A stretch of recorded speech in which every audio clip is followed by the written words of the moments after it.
இயேசு கிறிஸ்துவின் இனிய நாமத்தினாலே உங்களை வாழ்த்துகிறேன். இந்த நாளை கர்த்தர் உங்கள் ஒவ்வொருவருக்கும் ஆசீர்வாதமாய் ஜெயமாய் மாற்றி தருவாராக. 1 சாமுவேல் 17வது அதிகாரம் அதனுடைய 47வது வசனம். கர்த்தர் பட்டயத்தினாலும் ஈட்டியினாலும் ரட்சிக்கிறவர் அல்ல என்று இந்த ஜனக்கூட்டம் எல்லாம் அறிந்து கொள்ளும்.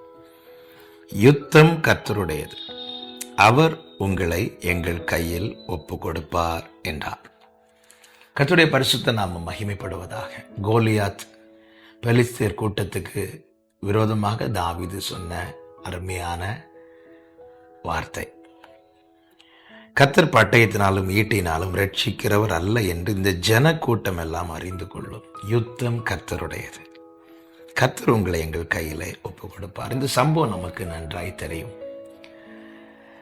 ஒன்றை புரிந்து கொள்ள